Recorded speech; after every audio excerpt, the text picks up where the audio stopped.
Bhaskaran sir, GK மணி மீது வைக்கப்பட்டிருக்கக்கூடிய குற்றச்சாட்டுக்கள் எல்லாம் உண்மைக்கு மாறான குற்றச்சாட்டுகளா சார்? 100% உண்மைக்கு மாறான குற்றச்சாட்டுகள் மட்டுமல்ல, அபாண்டமான குற்றச்சாட்டுகள். இதெல்லாம் ஒருத்தரை ஐயாவை எதுக்க முடியல, அதனால ஐயா கூட இருக்கிறவங்களை விமர்சனம் பண்றதும் அவங்கள தரந்தாழ்ந்து பேசுறதும் ஒரு வழியா வச்சிருக்காங்க. இத முதல்ல அவர் மாத்திக்கணும். மருத்துவர் அன்புமணி அவர்கள் இந்த குணத்தை முதல்ல மாத்திக்கணும். இது கொஞ்சம் கூட நியாயம் இல்லாத, நேர்மை இல்லாத, அரசாளாத ஒரு செயல். பாட்டாளி மக்கள் கட்சி பயணிக்கிறவங்க ஜிகே மணி அவரை போய் இவ்வளவு காலமா இந்த கட்சிக்கு உழைச்சு 25 தூரம் இந்த கட்சியை வளர்த்து உழைச்சு சட்டமன்றத்துல 4 முறை சட்டமன்ற உறுப்பினராகி சட்டமன்ற கட்சி தலைவரா பாட்டாளி மக்கள் கட்சிக்கு இருந்தாரு. நான் என்ன கேக்குறேன், பாட்டாளி மக்கள் கட்சிக்கு எதிராக எப்ப சட்டமன்றத்துல அவர் பேசியிருக்காரு? பாட்டாளி கட்சிக்கு எதிராகவோ, வன்னியர் சமுதாயத்துக்கு எதிராகவோ, அல்லது வேற ஏதாவது சமூக நீதி பிரச்சனையிலையோ அவர் எதிராக திமுகவுக்கு ஆதரவா பேசியிருக்காரா? இல்ல ஏதாவது சட்ட ஒழுங்கு பிரச்சனை வரும்போது திமுகவுக்கு ஆதரவா அவர் பேசியிருக்காரா? ஒரு சிலர் சொல்றாங்க அவருக்கு வாய்ப்பு கொடுக்குறாங்க பண்றாங்கன்னு. அவர் மக்கள் சார்ந்த பிரச்சனைகளை அதிகமா பேசுவாரு. அதே நேரத்துல கண்ணியம் தவறாம பேசுவாரு. சட்டசபையோட வரம்ப மீறாம பேசுவாரு. நீங்க ஜிகே மணியை பாத்தீங்கன்னா ஒரு புகழ்ச்சிக்காக சொல்லல. நீங்க எல்லா கட்சிக்குமே ஒரு தலைவர், எதிர்கட்சி தலைவர், சட்டமன்ற கட்சி தலைவர் இருந்தாலும் மத்தவங்க பாருங்க, அவங்க பேசுறதுல கவனம் செலுத்துவாங்க. இவர் அந்த காரியத்தை முடிக்கிறதுல கவனம் செலுத்துவார். இவருடைய பேச்சு முதலமைச்சர்களை கொஞ்ச நேரம் புகழ்ற மாதிரி இருக்கும், அவங்களுடைய பெருமைப்படுத்துற மாதிரி இருக்கும். ஆனா அப்படியே பேசிட்டே இதெல்லாம் செஞ்சீங்க, இதையும் நீங்க செஞ்சா நல்லா இருக்கும்னு சொல்லி அந்த காரியத்தை சாதிப்பார். அது அவருடைய திறமை. இப்ப எடுத்தோடனே ஆளுங்கட்சியில இருக்கக்கூடிய முதலமைச்சரை தரக்குறவா பேசுறதுனாலயோ திட்டுறதுனாலயோ என்ன நடந்துட போகுது? ஒரு தொகுதியில 2 லட்சம் பேர் 2 லட்சம் பேர் வாக்களிச்சு ஒரு சட்டமன்ற உறுப்பினர் தேர்வு செய்யறாங்க. அவர் ஒரு சட்டமன்றத்துக்கு அனுப்புறாங்க, ஒரு கட்சியும் அனுப்புது. அதே நேரத்துல வாக்காளர்கள் அனுப்புறாங்க. அவங்க 2 பேரையும் கவனிக்கணும். அவங்க வாக்காளர்களுக்காக அந்த தொகுதிக்கு ஏதாவது ஸ்கூல் கொண்டு வர முடியுமா, காலேஜ் கொண்டு வர முடியுமா, குடிநீர் திட்டம் கொண்டு வர முடியுமா, சில கட்டடங்கள் கொண்டு வர முடியுமா, சாலை வசதிகள் ஏற்படுத்த முடியுமா, புதிய பேருந்துகள் விட முடியுமா, கூட்டு குடிநீர் திட்டங்கள் ஏதாவது கொண்டு வர முடியுமான்னு யோசிக்கணும். அதே நேரத்துல ஒரு கட்சி அவர் அனுப்புது.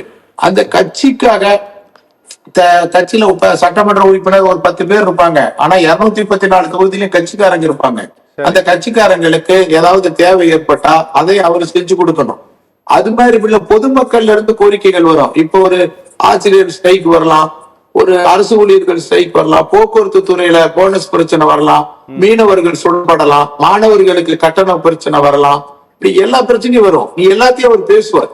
நீங்க அதை கவனிச்சீங்கன்னா அவர் சட்டமன்றத்துல கண்ணியம் தவறாம பேசி காரியத்தை சாதிப்பாரு. அந்த மக்களுக்கு நல்லது செஞ்சு கொடுப்பாரு.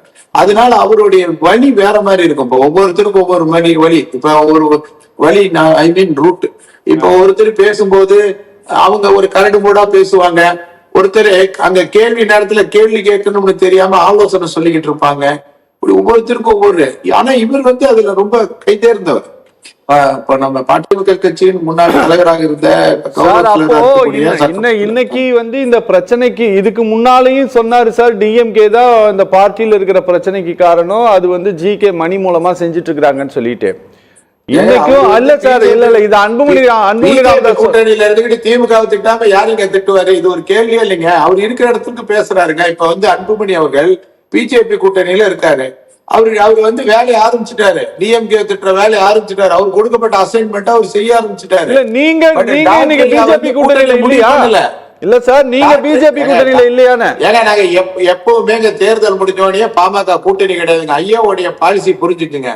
எலெக்ஷனுக்கு தாங்க கூட்டணி, தேர்தல் கூட்டணி மட்டும்தான். காலம் பூரா நம்ம அவங்களுக்கு என்னங்க, அவங்களுக்கு வாக்கப்பட்ட மனைவியா? காலம் பூரா அவங்க சொல்றதுக்கு ஜாலரா அடிச்சுட்டு இருக்கிறதுக்கு. கூட்டணி என்பது தேர்தல் கூட்டணி, அதுக்கு கொள்கை கூட்டணி அல்ல. எந்த கட்சியாவது கொள்கை கூட்டணி வைக்கிறாங்களா? இப்ப கூட்டணியில இருக்கிற எல்லா கட்சிக்கும் கொள்கை கூட்டணி இருந்துச்சுன்னா கட்சியை கழிச்சிட்டு ஒரே கட்சி ஆயிரலாமே. பிஜேபி கூட கூட்டணி வச்சா வாழ்நாள் பூரா பிஜேபி சொல்றது பூரா கேட்டுக்கணுமா? அப்படியாவது சட்டமா? திமுக கூட கூட்டணி வச்சா வாழ்நாள் பூரா திமுக சொல்றதை கேட்கணுமா? அதிமுக கூட்டணி வச்சா வாழ்நாள் பூரா? அப்படின்னா நம்ம கூட்டணியில வச்சுக்கிட்டு பேசாம கட்சியை கழிச்சுட்டு பிஜேபியில போய் சேர்ந்துக்கலாம், அல்லது திமுக சேர்ந்துக்கலாம், அண்ணா திமுக சேர்ந்துக்கலாமே. எதுக்கு நமக்கு ஒரு கட்சி, நமக்கு எதுக்கு ஒரு கொள்கை? சரி, அப்படி இருக்க முடியாது. கூட்டணிங்கிறது தேர்தல் அறிவிச்சதுக்கு அப்புறம் ஐயா அறிவிப்பாரு, அதுதான் கூட்டணி. தேர்தல் முடிஞ்ச உடனே கூட்டணி முடிஞ்சு போச்சு. அதுக்கப்புறம் அவங்க பாட்டுக்கு போக வேண்டியதான். முரண்பட்ட கருத்துக்கள் வரும்போது முரண்பட வேண்டியதான், ஒத்த கருத்துக்கள் வரும்போது அதை ஆதரிக்க வேண்டியதுதான். அதுதான் நல்ல அரசியல்வாதி, அதுதான் மக்களுக்காக பாடுபடுற கட்சி. இப்ப நாளைக்கு திமுக கட்சி திமுகவோட ஆட்சியில நீதிமன்றத்துல 10.5 வன்னியர் இடஒதுக்கீடு தோல்வி அடைஞ்சதுன்னு சொல்ல முடியாது. ஆனா தோல்விதான். ஆனா அவங்க நாளைக்கு அவங்களே அதை நிறைவேற்றினாதான் வரவேற்கணும் தானே. உங்க ஆட்சியில தாங்க போச்சு, அதனால நீங்க கொடுத்தா வாங்கிக்க மாட்டேன்னு சொல்ல முடியுமா? கெடுதலை எதுக்குற போது நல்லதை ஆதரிக்கணும். தப்பு, குரடான்னு எதுக்கிறது தப்பு. இதுக்காக போய் ஜி.கே. மணி ஆதரவு நிலை எடுத்திருக்காருன்னு சொன்னா இது என்ன ஆதரவு நிலை? இப்ப அருந்ததியர்களுக்கு இடஒதுக்கீடு ஐயா கோரிக்கை வச்சார், போராடினாரு. ஆனா சட்டமன்றத்துக்கு ஐயா போறதில்ல. அது நீ ஜி.கே. மணியை பேச சொன்னாரு, அவரு பேசினாரு. அது SCA உருவாச்சு. அதுக்கப்புறம் இஸ்லாமியர்களுக்கு இடஒதுக்கீடு கேட்டு 7 மாநாடு போட்டார் ஐயா. 7வது மாநாடு திருச்சியில நடந்தது. இஸ்லாமியர்களுக்கு இடஒதுக்கீடு கொடுக்கலன்னா நாங்களே களத்துல இறங்க மிகப்பெரிய போராட்டம் பண்ணணும்னு ஐயா அறிவிச்சாரு. ஆனா அதே கருத்தை சட்டமன்றத்துல ஜி.கே. மணி பேசினாரு. அப்ப முதலமைச்சர் அறைக்கு கூப்பிடுறாரு, பேசுறாரு. அதுல இருக்கிற நெளிவு சுழிகளை அப்ப இருக்கிற முதலமைச்சர் கலைஞர் சொல்றாரு, அதை ஜி.கே. மணி கேட்டுக்கிறாரு. அதை ஐயாட்டையும் சொல்றாரு. இப்ப நம்ம 6% கொடுங்கன்றோம். அவங்க அதுல ஒரு விஷயத்த தனியா அழைச்சி இல்லைங்க, அது இவ்வளவு பிரச்சனை இருக்கு, எல்லாத்தையும் அவர் சட்டமன்றத்தில் ஒரு முதலமைச்சரால் சொல்லிட முடியுமா? தனிப்பட்ட பிரச்சனைகளை வரையில் அழைச்சு பேசுறாரு. புரிஞ்சிருச்சு. அதாவது இப்போ இவர் அன்புமணி மேடையில பேசி இருக்கக்கூடிய எல்லாமும் உண்மைக்கு மாறான தகவல்கள்ங்கிறீங்களா? ஏங்க அதுல உண்மைக்கு என்னங்க வேலை இருக்கு? நீங்க நான் கேட்கிறேன், திமுக ஒரு கட்சி பாமகவை பிளவுபடுத்த முயற்சிக்கிறதா கூட வச்சுக்கங்க. நீங்க என்ன கேக்குறீங்க? நீங்க பின்னாடி உள்ள விட்டுட்டு போறீங்க, கட்சியை விட்டுட்டு நீங்க போறீங்க. நீங்க ஐயா கிட்ட இருந்து ஒரு கோஷ்டி பண்றீங்க. ஐயா கிட்ட கோஷ்டி பண்ண வேண்டிய அவசியம் உங்களுக்கு என்ன இருக்குது? ஜி.கே. மணி கோஷ்டி பண்ணலாங்க, பாஸ்கர் கோஷ்டி பண்ணலாங்க, வேற ஒருத்தர் கோஷ்டி பண்ணலாங்க. நாங்களே பண்றதில்ல. நாங்க ஐயா கூட இருக்கிறோம். நீ ஐயாவோட புள்ள, உனக்கு தூக்கி கொடுத்துட்டாங்க எல்லாத்தையுமே. நீ தான் கட்சிக்கு தலைவர்னு சொல்லியாச்சு, உங்ககிட்ட எல்லாத்தையும் ஒப்படைச்சாச்சு. அதுக்கப்புறம் நீங்க போறீங்க. ஏங்க 2022 பொதுக்குழுல ஒரு தலைவரா தேர்ந்தெடுத்துட்டாங்க.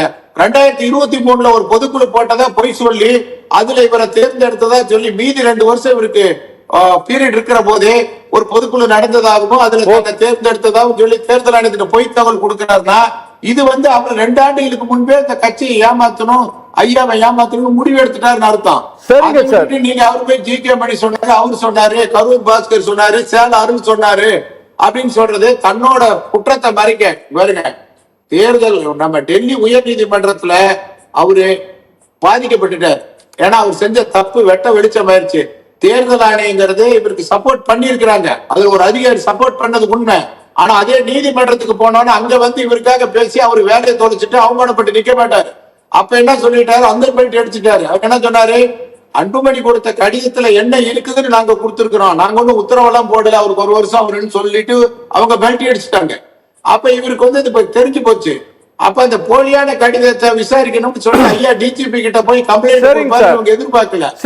இதெல்லாம் நடந்தோன்னு என்ன பண்றாருன்னா, தனக்கு முன்னாடி தன்னை நம்பி வந்த கேடர்கள் நம்மள தப்பா நினைக்க கூடாதுங்கிறதுக்காக அவர் பழிய தூக்கிட்டு ஜி.கே. மணியால காரணம், திமுகவால காரணம், அமெரிக்க அதிபர் காரணம், ரஷ்ய அதிபர் காரணம், நெடாவுல இருந்து ஒரு ஏலியன்ஸ் வந்துட்டாரு, அவர்தான் கட்சி உடைச்சாரு நாளைக்கு சொல்லுவாரு. இதெல்லாம் யாராவது நம்புவாங்களா அந்த காலத்துல? சரி சரி சரி பாஸ்கர் சார், நான் நிகழ்ச்சி முடிக்கிறேன். ஏதாவது நீங்க சொல்ல விரும்புறீங்களா?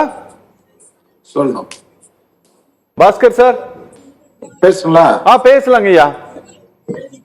சார் சுருக்கமா 4 கருத்து தான். இப்ப 1989 ஐயா கட்சி ஆரம்பிச்சாங்க. சரிங்க. கட்சி 2091 ஒரு எம்எல்ஏ, 96 4 எம்எல்ஏ, 98 எம்பி மத்திய அமைச்சர், 99 மத்திய அமைச்சர், 2021 21 எம்எல்ஏ, 24 இந்தியாவை ஆளக்கூடிய அளவுக்கு இந்த கட்சி உயர்ந்துருச்சு. கேபினெட் அமைச்சரவையில இடம்பெற அளவுக்கு போயிடுச்சு. அப்ப வந்தார் அன்புமணி உள்ள வந்தார். 5 ஆண்டுகள் அவர் மத்திய அமைச்சரா இருந்தாரு. அவர்கிட்ட நாம கேட்கிற கேள்வி ஒண்ணுதான், உங்களுடைய 5 ஆண்டுகள் மத்திய அமைச்சரா இருந்தாரு, ஐநாவுக்கு போனாரு, 3 விருதுகள் வாங்கினாரு, 100 என்னமோ பண்ணாருன்னு சொல்றாரு. நான் கேட்கறது, உங்களால பயனடைஞ்ச ஒரு பாமக காரன் நேரடியா நான் பயனடைஞ்சவன நான் கேட்கிறேன். இப்போ ஒரு திமுகலையோ அண்ணா திமுகலையோ மற்ற கட்சியிலோ நேரடியா பயனடைஞ்சவன் இருப்பான். அந்த மாதிரி நேரடியா பயனடைஞ்சவன். நான் எம்பிபிஎஸ் படிச்சுட்டேன் அவரால, நான் வந்து ஒரு டாக்டர் வேலைக்கு போயிட்டேன், நான் ஒரு ஹாஸ்பிட்டல் ஒரு வேலைக்கு போயிட்டேன், ஒரு கம்பவுண்டர் வேலைக்கு போயிட்டேன் அப்படின்னு சொல்றதுக்கு ஒரு ஆள் கிடையாது.